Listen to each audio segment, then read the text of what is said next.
দরজা খুলে দেবে, তার সুবাদ দিচ্ছে, পোস্টারিং করছে। আপনার ভূমিকা থাকবে না?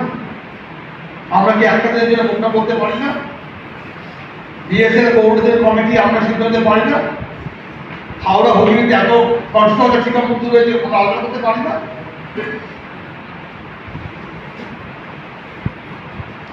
আমরা এই দাবিগুলো উত্থাপন করেছি সিজিএম এর কাছে, ওরা বুঝে গেছে এই রাজ্যে কথা বলতে হবে,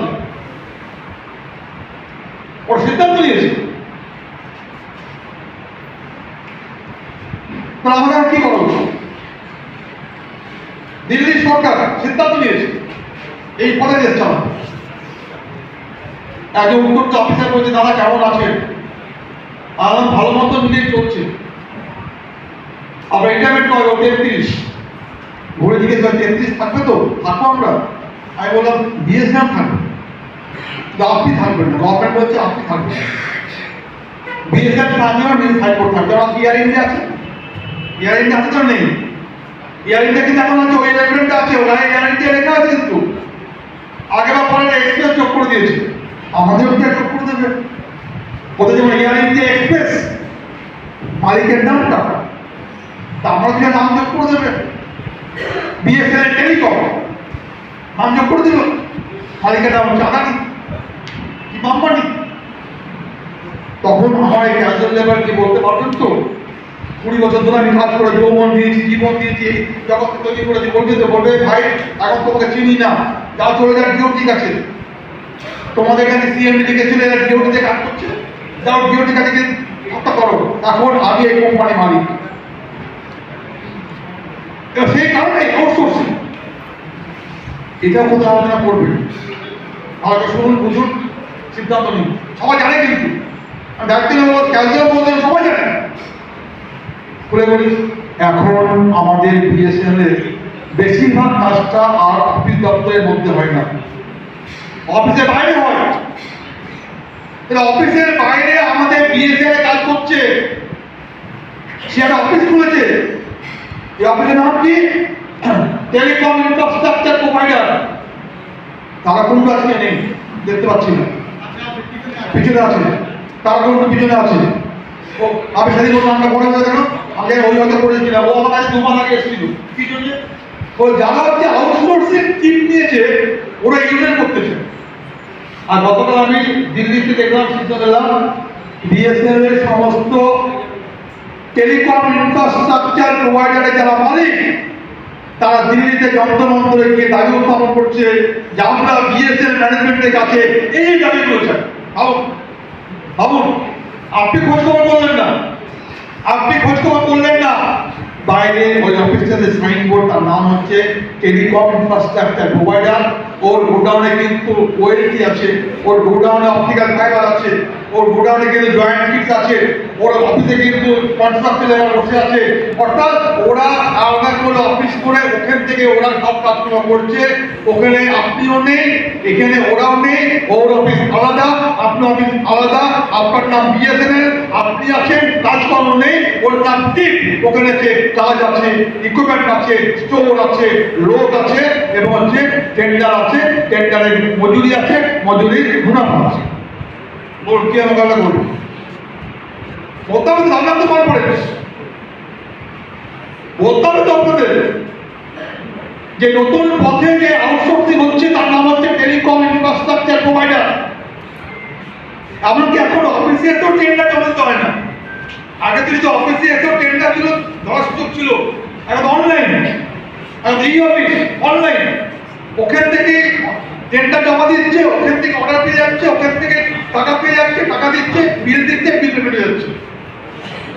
কিভাবে কেমন করে এই বিপদের মোকাবিলা করবেন, এই আলোচনাটা কিন্তু আমাদের বিএসএনএল কোঅর্ডিনেটিং কমিটি নিয়ে করতে হবে। কারণ এত বড় বিপদের লড়াইয়ের মোকাবিলা একা ক্যান্ডেলের মধ্যে করতে পারবে না। এত বড় বিপদের মোকাবিলা একা এআইপিটিপিএ বা এমপ্লয়মেন্ট করতে পারবে না। সুতরাং এই মুহূর্তে এগুলো বড় বিপদ।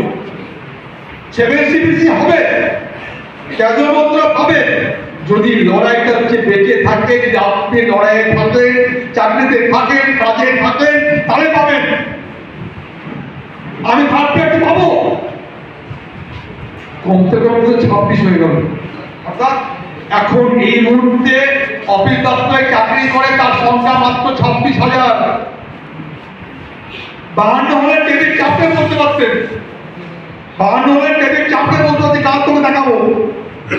দেখো দুবার ভাবছেন 26,000 তো আমাদের সংখ্যা, তার মধ্যে ভাগাভাগি আছে, লাল, হালকা লাল, গেরুয়া, এসব ভাগাভাগি আছে। সবাই একসাথে পারবো কি?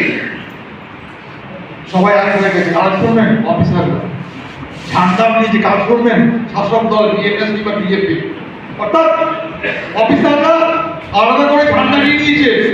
তুমি আমার বাপ, তুমি আমার কপি, তুমি সব যা কিছু করবে আর নিয়ে নিয়েছে। এই জায়গায় দাঁড়িয়ে আজকে আমরা সংগঠন সংগ্রাম পরিচালনা করছি। তবু বিশ্বাস করি, তবু বিশ্বাস করি লড়াইয়ের ময়দানে সবাই এক হবে। তবু বিশ্বাস করি 2-4 নেতা না হলে রাজি না হতে পারে, ফিল্ড লেভেলের সমস্ত অফিসার হোক কর্মচারী তারা মনে করে লড়াই করে বিএসএফ টিকে আছে 25 থেকে 26 বছর।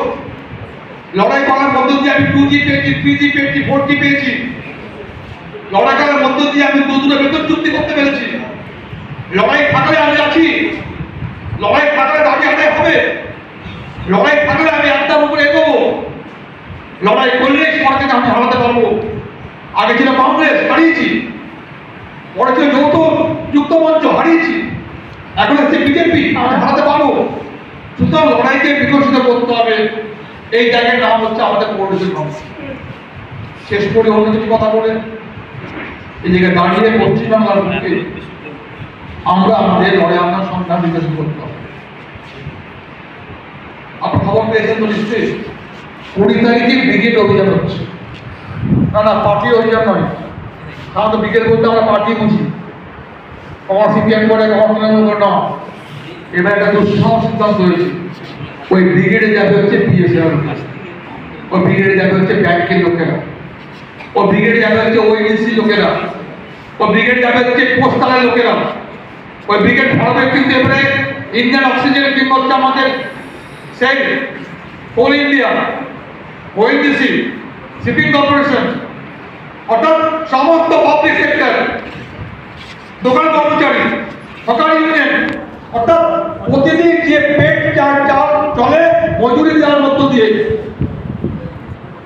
আসবে কৃষক, আসবে কিষাণ, আসবে ক্ষেত মজুর, অর্থাৎ শ্রমজীবী মানুষ এই দিকে ভর্তি করবে আগামী 20 তারিখ। শ্রমজীবী মানুষ যার পেট চলে, কমিশনের টাকা নয়, মজুরের টাকা, যেটা পরিবার পরিজনে প্রতিদিনকার ক্ষুধা নিবৃত্তির যে টাকা যে আয় করেছে মজুরি দেওয়ার মধ্য দিয়ে সে যাবে ব্রিগেডে। আমি কি করবো? করবো হ্যাঁ, শতাব্দীতে দেখবো কতটা ভিড় হয়েছে, হ্যাঁ দেখে আবার একটা ক্যাপশন লিখবো, হ্যাঁ দিন পাল্টাবে, ভালো দিন। মানে নিজে ব্রিগেডে গেলেন না, কষ্ট করলেন না, ঘাম ঝরালেন না, খোঁজ খবর করলেন না, লোককে উদ্দীপ্ত করলেন না, লোককে বলতে পারলেন না চল এই লড়াই আমার লড়াই, চল ওই জমায়েতটা আমার জমায়েত, চল ওই লড়াই কিন্তু দাবি উত্থাপন করেছে ওয়েস্ট কোর্টে বাতিল করো, চল সমস্ত ঝান্ডা এই শপথ নিয়েছে, টার্গেট দিয়েছে আর চ্যালেঞ্জ দিয়েছে। আগে আমরা কখন কোনো ভাবিনি এত বড় ময়দান, এত বড় মাঠ, এবার একা হচ্ছে ট্রেড ইউনিয়ন ভর্তি করতে পারে। ওই ময়দানে ব্যাংক, বিমা, telecom, income tax, central government, private, public, railway, hawkers সবাই মিলে আমরা আবার যদি সেখানে একটা ঝান্ডা উঠতে আনা হচ্ছে লাল ঝান্ডা, দলীয় ঝান্ডা নয়, লাল ঝান্ডা, লড়াই ঝান্ডা। ওটা লড়াই ঝান্ডা, লড়াই ঝান্ডা। এই সিদ্ধান্ত আমরা নিচ্ছি 20 তারিখে। মার্চ মাসে দিল্লিতে কনভেনশন, সিদ্ধান্ত হবে হরতালের ধর্মঘটে। আমরা আগাম সিদ্ধান্ত নিয়ে নিয়েছি, বিএসএনএল এমপ্লয়িজ ইউনিয়ন আমরা আগাম সিদ্ধান্ত নিয়ে নিয়েছি, সিসিডব্লিউ সিদ্ধান্ত নিয়ে নিয়েছি। আগামী দিনে দেশে যদি কোনো বড় হরতালে ডাক দেওয়া হয়, বিএসএনএল এমপ্লয়িজ ইউনিয়ন, ক্যাজুয়াল মজদুর এমপ্লয়িজ ইউনিয়ন, আমরা আমাদের বিএসএনএল এর নিজের দাবি নিয়ে আমরা এই হরতালে যাব।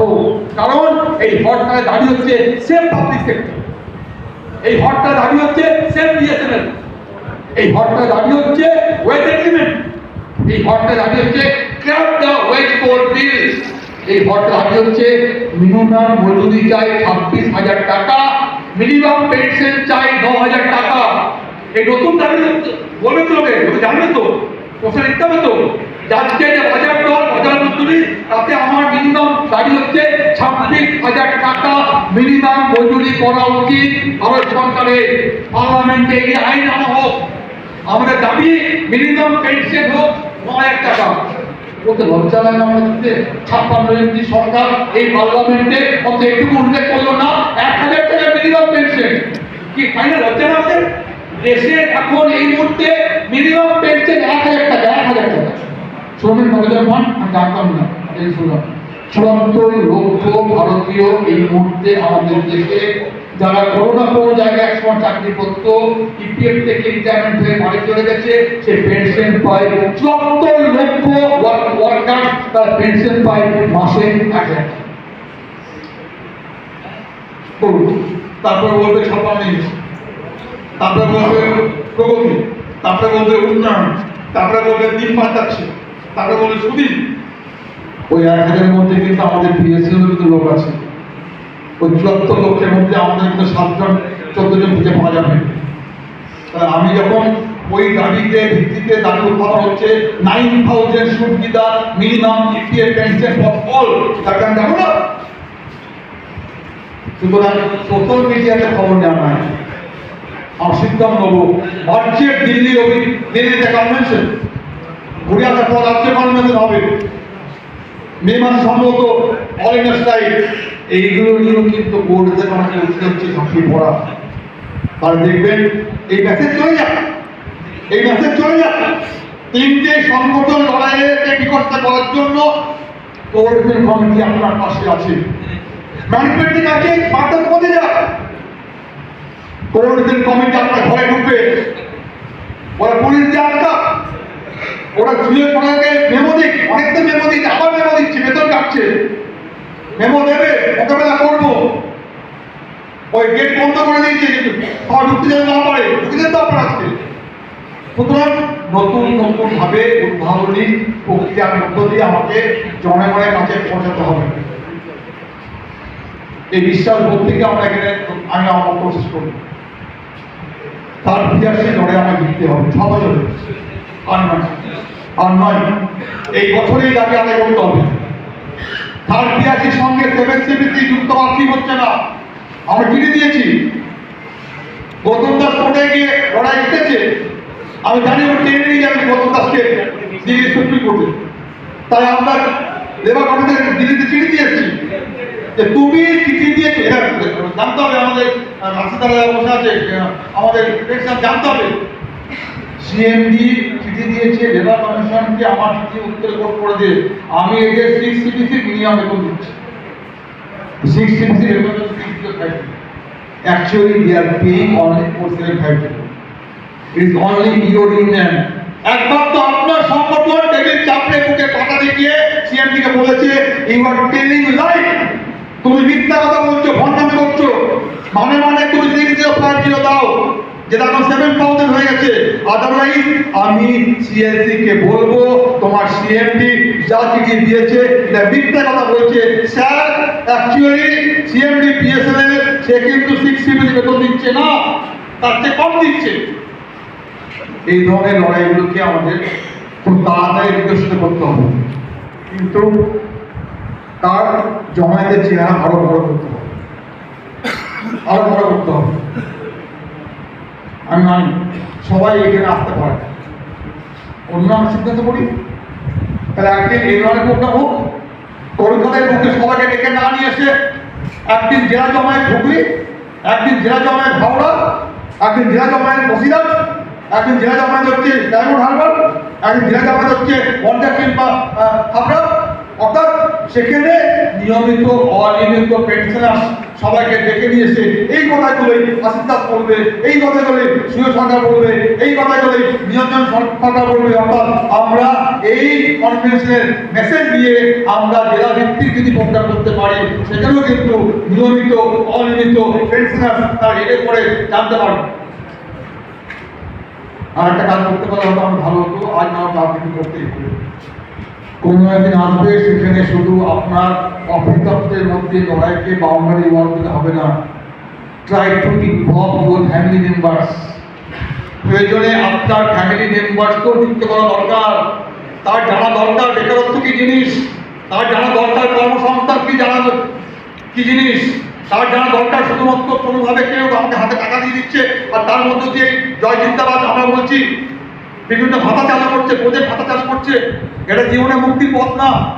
সুতরাং আমার পরিবারের যে অন্য অংশ, আমার ছেলে, আমার মেয়ে, আমার বউ, পরিবার পরিজন সজ্জন, তাদেরকেও কিন্তু আমাদের লড়াই থাকা উচিত। সে জানুক, সে বুঝুক যে আপনি একজন যে আয় করছেন কম হোক, সে আয় হিসেবে ওই পরিবার পরিজনদেরও কি করে আমি এই লড়াই মুক্তি করতে পারি, এই কাজেও কিন্তু আপনাদের ভাবনা করা উচিত। প্রয়োজনীয় এই কথাগুলো আমি উল্লেখ করলাম সম্মানের উদ্বোধন করতে গিয়ে। আমি মনে করি কলকাতা হচ্ছে আমাদের গর্বের জায়গা। আমি মনে করি কলকাতা হচ্ছে আমাদের প্রতিকূলতার মতো ঝান্ডাকে ধরে রেখে থাকা আমাদের কলকাতা। আমি জানি এখন এই অফিসে বড় জমা গত মাসে মনে করে কলকাতা কাগজ কথা মনে করে কলকাতার কথা। শুধু আসুন আজকে আমরা এই সম্মেলন থেকে সিদ্ধান্ত নিই। আমাদের মার্চ এপ্রিল মাসে আমাদের রাজ্য সম্মেলন হবে, কলকাতা হবে, এবারে হবে, আপনারা আমার ডাক করাবেন। মার্চ কিংবা এপ্রিল মাসে আমরা রাজ্য সম্মেলন করবো। আপনাদের সম্মেলন হবে দুদিন পরে, আপনারা থাকা কনফারেন্স।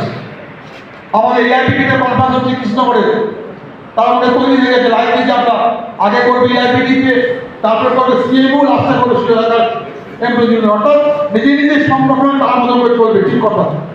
কিন্তু এই সংগঠনগুলো যে গাড়িতে বসে আছে, সেই গাড়ির স্টিয়ারিং নাম হচ্ছে পৌরনীতি কমিটি। অর্থাৎ সে আপনার গাইড করবে, সে আপনাকে পরামর্শ দেবে, সে আপনাকে পথ দেখাবে, সে আপনার সাথে চর্চা করে বলবে আপনি করে এই কাজ করে ভালো হয়, সেই নিশ্চিতভাবে আপনি কালকে স্কিম করুন, ফোর্সের এমপ্লয়ি করুন, তার মধ্যে আমরা এগোতে পারবো। আমি আশা করি কংগ্রেস আজকে পরিস্থিতিতে প্রয়োজনীয় যে কথাগুলো সে কথা উল্লেখ করলাম। আমি মনে করি আপনারা সেই বিষয়ে আপনারা মতামত দেবেন। আর অনেক কিছু পথ দিয়ে গেছি, আপনারা বলবেন প্রয়োজনে শেষে জবাব দেওয়া হবে। আর কি কি পদক্ষেপ গ্রহণ করতে পারলে আমরা আমাদের লড়াইকে বিজয়ী করতে পারবো, আর কি করবেন। অর্থাৎ আমি যা বললাম বা আসিদা যা বলবে সেই কথাগুলো বাদ রেখেও আরো আমরা কি কি ধরনের পদক্ষেপ গ্রহণ করতে পারি, যার মধ্য দিয়ে আমি আমার লড়াইকে বিজয়ী করতে পারি। দেখুন, ওরা কিন্তু রাজনীতি করছে, ওরা রাজনীতি করছে দিল্লিতে বসেও, রাজ্যে বসেও আমার বিরোধী পক্ষ শাসক দল যে আমার নিয়োগকর্তা সে রাজনীতি করছে। ও রাজনীতিকে মোকাবেলা করতে গেলে আমাকেও শ্রমিক শ্রেণীর রাজনীতি জানতে হবে। শ্রমিক শ্রেণীর রাজনীতি কি জিনিস, ও রাজনীতিকে মোকাবেলা করতে গেলে আপনি অরাজনীতি করে হবে না। আমি ভাই সাধারণ কিছু নেই, ওরা ক্যাবিনেট চালাচ্ছে, ওরা ভোটে দাঁড়াচ্ছে, ওরা ভোটে দিচ্ছে, ওরা ভোটে দিতে মন্ত্রী হয়ে ক্যাবিনেট মিটিং করে বলছে বিএসএন খতম। ওরা যদি ভোটে দিতে পলিটিক্যাল পার্টি ঝান্ডা নিয়ে এমপি কিংবা মন্ত্রী হয়ে ক্যাবিনেটের মিটিং দেখে সিদ্ধান্ত করতে পারে বিএসএন খতম, আপনি পাল্টা কেন করবেন না? আমার ওয়ার্কিং ক্লাসের পলিটিক্স, শ্রমিক শ্রেণীর মুক্তি পথ কি, তার রাজনীতি কি, তার দর্শন কি, তার লক্ষ্য কি, সে কোন লোকে পৌঁছাবে, কোন সমাজ ব্যবস্থা, কোন শাসন ব্যবস্থা কিভাবে কেমন করে বিরুদ্ধে করতে পারবে, সেখানে শ্রমিক রাজ কায়েম হবে, শ্রমিকরা অধিকার পাবে, শ্রমিকরা ঐক্য পাবে, কোন ভাবে কিভাবে করতে পারে, পৃথিবীতে কোথায় হয়েছে, কিভাবে হয়েছে, কেমন করে হয়েছে, এই আলোচনাগুলো আমি নাই কিন্তু দেওয়া উচিত, দেওয়া দরকার। ফলে আমাদেরও ওই ভালো কিছু করতে হবে। ছিল না, এবার দিয়ে আমি কি জানি, আপনি শুনুন, আপনি কি জানেন, আপনি বলুন, চর্চা করবো, আলোচনা করবো, ছোট ছোট মিটিং করবো, তাহলে জানতে পারবো আচ্ছা সভ্যতার ইতিহাস এই, আচ্ছা লড়াই ইতিহাস এই, আচ্ছা ইংরেজ জমানায় ইংরেজ কর্তারা সেদিকে স্ট্রাইক করে কিন্তু হচ্ছে যেরকম ঝান্ডা তুলেছিল, সঙ্গে একটা লাল ঝান্ডা তুলেছিল, সেদিন পরদিন ভারতবর্ষে ইংরেজ দল মালিক, সেদিন কিন্তু এই যে কিন্তু ইংরেজি ঝান্ডা নামিয়ে দিয়ে লাল ঝান্ডা তুলেছিল, সেদিন ছিল ইংরেজ শাসক। সেটাও কিন্তু কমিটি করতে পারে। সবাই আমরা ৬০-৭০ বছর বয়স হয়ে গেছে বলে, ৫৫-৫২ বছর চাকরি করেছি বলে আর আমাদের জানবার কিছু নেই, শিক্ষার কিছু নেই, এই ভাবনা নয়। জীবনকে প্রতিনিয়ত কিন্তু নার্সিং করতে হয়। ফলে আমাদের বোর্ডের কমিটি আমাদের এই স্টেটে সংগঠনের নেতৃত্বকে সদস্য দিয়ে আমরা এইভাবে আমরা বিকশিত করতে পারি। তার শিক্ষা, তার চেতনা, তাকে ডেভেলপ করা, তাকে বিবেচনা, তা যদি করতে পারে তাহলে আমার সমর্থনটা কিন্তু পাকাপাকি হবে। আমার সমর্থনে শুধুমাত্র অর্থনৈতিক কিছু হবে না, কিন্তু 10 টাকা আদায় করতে পারে অনেকে তো আমি আছি, তার যদি যখন আদায় করতে পারবো না, হলো আর টাকা পাচ্ছি না, তাই কেন থাকবো, কেন পাচ্ছি না, কি করে পাচ্ছি না, এখানে পদ্ধতি এইগুলো জানবার বুঝবার জন্য আমার চেতনাকে বিকশিত করা দরকার। আর করতে গেলে আমাদের উন্নত কিছু পড়াশোনা বাচ্চা শিক্ষা এই বিষয়ে কিন্তু পরিচিত কমিটি দৃষ্টি আলোচনা করতে পারে। এই কয়েকটি কথা বলে বক্তব্য শেষ করছি।